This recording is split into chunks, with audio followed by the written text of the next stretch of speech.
Ini bukan sekedar tindak kriminal, Pak Presiden, tetapi ini serangan terhadap demokrasi, serangan terhadap pembela HAM. Tindakan biadab harus kita kejar, harus kita usut. Meja bundar biasanya adalah simbol kesetaraan, dan di Hambalang kita lihat meja ini adalah panggung pertaruhan narasi.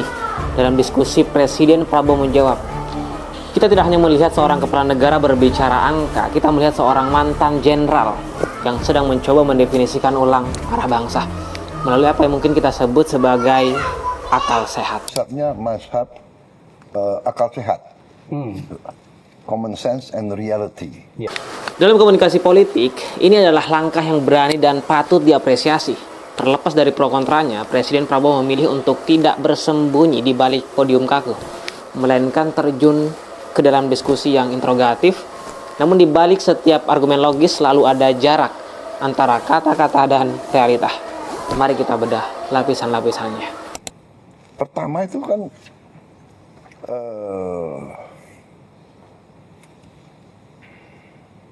pangan. Dalam tafsiran saya, Presiden Prabowo dalam hal ini menegaskan bahwa fondasi peradaban adalah pangan. Makan is a basic need.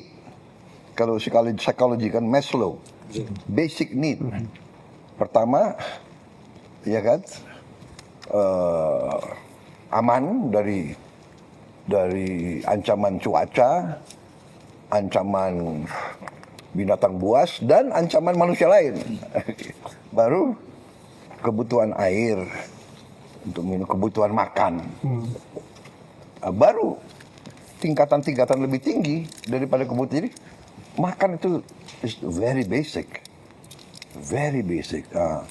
Dalam teori agenda setting, ia berhasil menggeser fokus publik dari hiruk-pikuk politik harian menuju isu eksistensial, yaitu pangan dan energi. Ia mengutip Thucydides Trap, sebuah peringatan sejarah bahwa negara lemah akan selalu tertindas. Thucydides, ya kan? The strong will do what they can.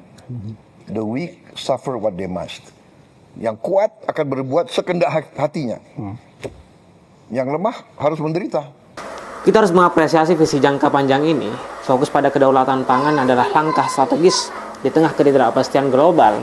Namun secara kritis, publik perlu bertanya apakah narasi ketahanan pangan ini akan bermuara pada kesejahteraan rakyat kecil atau justru menjadi legitimasi bagi proyek food estate skala besar yang selama ini dikritik gagal secara ekologis.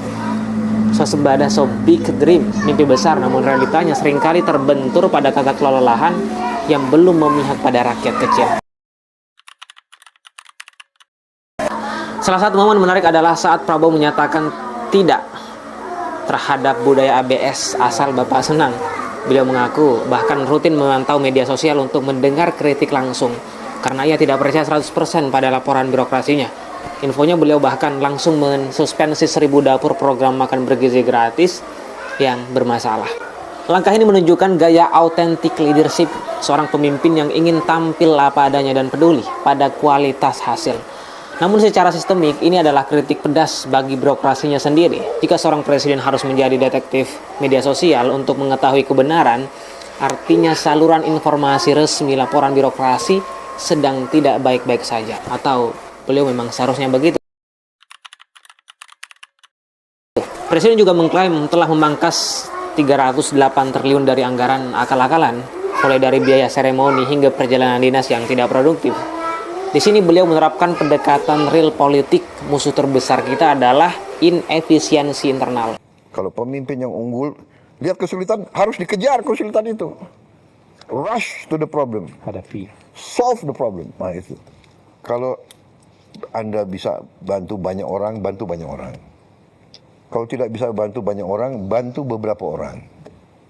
Kalau tidak bisa bantu berapa orang, bantu satu orang. Kalau satu orang pun Anda tidak bisa bantu, jangan bikin susah orang lain. That's my philosophy. Yeah. Yang dipotong juga yang bersifat tidak produktif. Dan saya ingin jelaskan, waktu pertama kita lakukan efisiensi, kita menghemat 308 triliun. Langkah penghematan ini sangat patut dipuji sebagai upaya moralitas anggaran. Namun transparansi adalah ujian berikutnya. Karena efisiensi bukan sekedar memotong biaya seminar, tapi memastikan setiap rupiah kembali kepada rakyat. Bagian paling kusuka saat Mbak Nana mengangkat isu serangan terhadap aktivis. Presiden meresponnya dengan patos dan etos yang tinggi. Beliau menyebut apa yang terjadi pada Andri Yunus adalah tindakan biadab dan beliau menegaskan akan menjamin kebebasan berpendapat. Aktivis kontras Pak, bernama Andri Yunus, Ya, disiram air keras, ya, mengalami luka serius. ya, Luka bakar hampir 20%. ya, Kornea matanya sebelah kanan juga rusak. ya. Kapolri sudah mengatakan mendapatkan instruksi langsung dari Pak Presiden untuk mengusut kasus ini. Dan saya juga ingin mengutip Menteri Koordinator Hukum, Menteri Bapak Pak Yusril, Komnas HAM, Komisi 3 DPR, semuanya menilai ini bukan sekedar tindak kriminal Pak Presiden, tetapi ini serangan terhadap demokrasi, serangan terhadap pembela HAM. Saya ingin tahu posisi Bapak, apakah setuju dengan penilaian itu Pak? Ya pastilah. Ini terorisme. Iya kan? Tindakan biadab harus kita kejar, harus kita usut. Harus kita usut. Bagi saya sebagai orang yang selalu aktif di media sosial akhir-akhir ini sangat menyejukkan mendengar seorang presiden memberikan jaminan langsung terhadap nyawa aktivis. Ini adalah komitmen moral yang luar biasa. Namun realita di lapangan masih menjadi catatan merah. Masih ada penangkapan terhadap sejumlah aktivis, juga masih ada represivitas aparat di berbagai daerah. Publik kini menagih apakah instruksi presiden akan dipatuhi oleh level aparat terbawah. Antara janji manis di meja bundar dan tindakan nyata Polri di jalanan, masih ada jurang lebar yang harus dijembatani.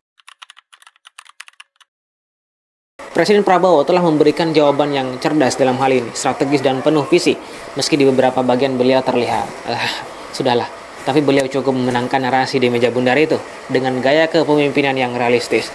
Kita patut mengapresiasi keterbukaan dan keinginan kuatnya untuk melakukan efisiensi nasional. Tapi omong-omong saja tidak cukup, Pak. Apalah artinya efisiensi jika rakyat masih tak punya daya beli? Apalah artinya kebebasan jika para aktivis masih tidak aman? Dan kita tunggu beliau untuk membuktikan. Tapi bagaimana menurut teman-teman? Aku pengen dengar deh pendapat kalian. Apakah kalian melihat optimisme baru atau tetap waspada dengan tantangan birokrasi yang ada? Tulis pendapat kalian di kolom komentar. Sebarkan video ini seluas-luasnya ya.